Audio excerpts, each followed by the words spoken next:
Welcome back to the Balanced Leader podcast. Have you ever been so engrossed in your work or working really hard to meet a deadline that when you finally realized it, 2 or 3 hours had passed? When you got up out of your chair, your ankles popped, your knees grinded into place, and your lower back felt like an accordion was smushed together. That is totally me. There's a reason my nickname should be Cocoa Pops. Snap, crackle, and pop. I've certainly experienced what it feels like to be sitting for too long. If you don't believe me, you can check out the butt-shaped dent in my couch. Our bodies are kind of like the Tin Man from Wizard of Oz, stiff and noisy. He needs a little bit of oil and a lot of movement to stop his tin joints from seizing up, and so do we. In today's episode, I want to talk about the importance of movement and how, according to the data, we may not be getting enough. I read this article the other day that posed the question, is sitting the new smoking? It really piqued my interest. I wondered what would be the implications for a workplace if sitting was proven to be as hazardous for our health as smoking is. I mean, would chairs go the same way that ashtrays went in the 80s? Have you seen an ashtray in your workplace lately? Me neither. So, is sitting the new smoking? I don't think it is. I'm not sure sitting down is the equivalent of hanging out in a smoker's lounge all day, but there are certainly a lot of risks. In the American Journal of Public Health, I read an article called Evaluating the Evidence on Sitting, Smoking and Health. Is sitting really the new smoking? The authors state, it is obvious from examination of smoking research that sitting and smoking are distinct behaviours with different levels of associated risk. They also went on to state that given the current state of the evidence, equating sitting with smoking is unwarranted. For me, the whole sitting is the new smoking thing may actually just be a really good metaphor to encourage people to get more movement. And I think that's okay. But there's certainly a lot of evidence that not getting enough movement has massive health implications. According to the Better Health Victoria website, physical inactivity contributes to over 3 million preventable deaths worldwide each year. That's about 6% of all deaths. It is the 4th leading cause of death due to non-communicable diseases. It's also the cause of 21 to 25% of breast and colon cancers, 27% of diabetes cases, and around 30% of some heart diseases. In fact, physical inactivity is the second highest cause of cancer in Australia behind tobacco smoking, which is why I think the two get compared together. There are also some studies out there that show there is a link between mental health and sitting, even though it's not really fully understood why.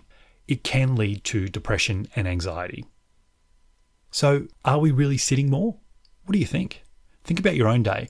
What does it look like? How much time do you spend sitting? In a recent survey, nearly half of employed people aged between 18 and 64 years described their day at work as mostly sitting. It's funny, I was chatting with some colleagues on a Zoom meeting during COVID and mentioned that I'd only taken about 3,000 steps that day, and it was well into the afternoon. Normally I'm pretty active, so this was a surprise to me, but my Apple Watch doesn't lie. To my surprise, the 2 other people on the call had only done about 1,500 steps for one of them, and the other person had only done about 500 steps that day. I think we need to do better. We need to get more movement. According to the Centre for Disease Control, being physically active can improve your brain health, help manage weight, reduce the risk of disease, strengthen bones and muscles, and improve your ability to do everyday activities. Now, don't get me wrong. Rest is really important, but it's all about balance. See what I did there? Balance. So what can we do? Here are my top 5 ways to get more movement in your day. Coming in at number 5, leave the car at home. Walk, ride a bike, get a scooter. I think just by leaving the car at home, you're bound to get more steps in your day. So it's a great place to start. Number 4, use the stairs instead of the lift or the escalator. Or at least walk up the escalator. In a study cited by Men's Health, only 2% of people took the stairs when there was an escalator nearby. 2%.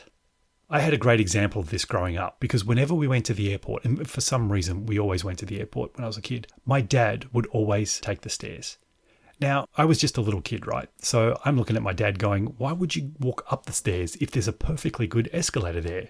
But it wasn't until I got a little bit older that I started to understand.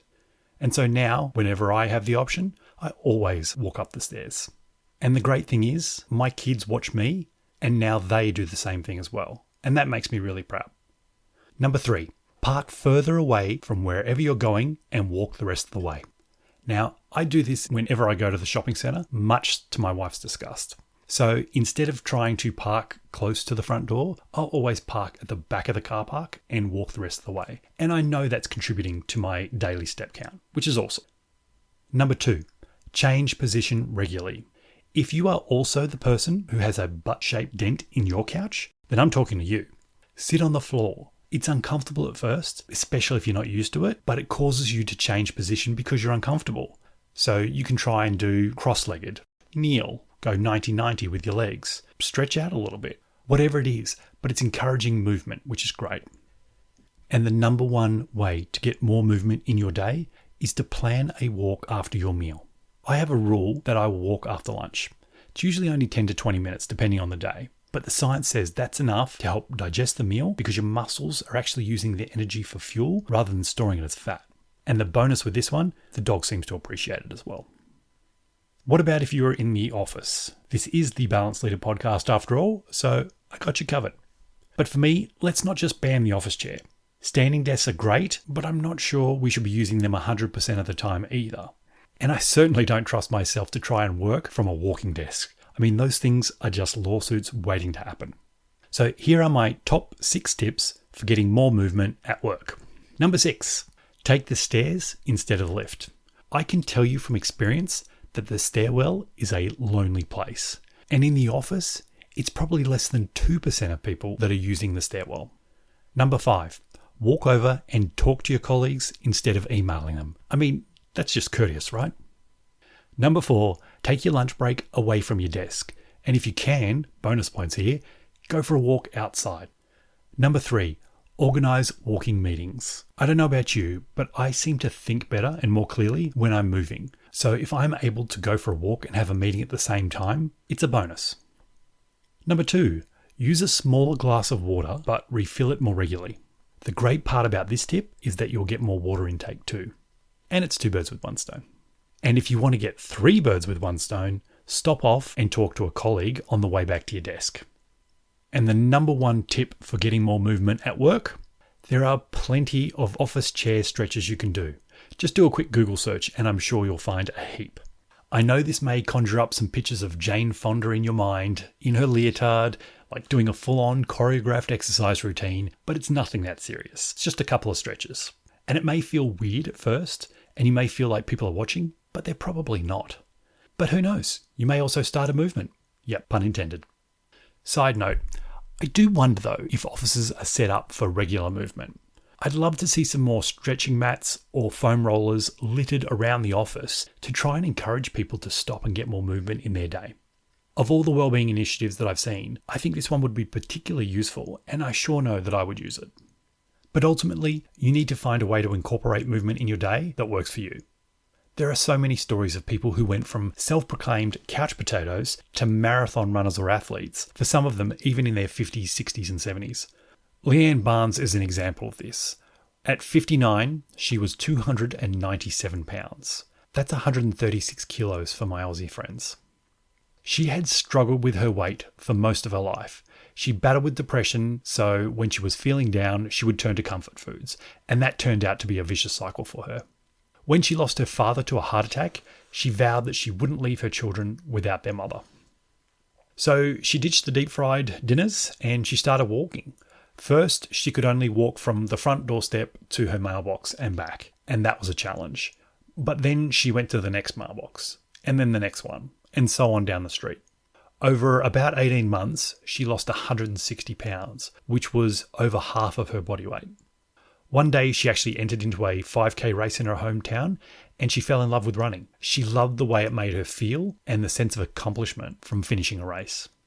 She has now run 37 half marathons and 4 full marathons, with her latest triumph being the New York City Marathon. When she was asked about getting more movement and taking up running, she says, "I can say that my life is definitely better, not only for getting mentally and physically healthy, but also meeting incredible people along the journey." And for Leanne, it all started with a decision. So what about you? Are you getting enough movement in your day? If you could just take one tip that I've mentioned and make it a rule in your life, which one would it be? Now decide. and then go and do it. And just for the record, I'm actually recording this episode standing up. I hope you really enjoyed this episode. If you haven't already, make sure you follow or subscribe, and I look forward to seeing you in the next episode. Please note, this podcast is for informational purposes only and should not be considered professional health advice. Please consult a doctor or other health professional if you have any concerns regarding your health.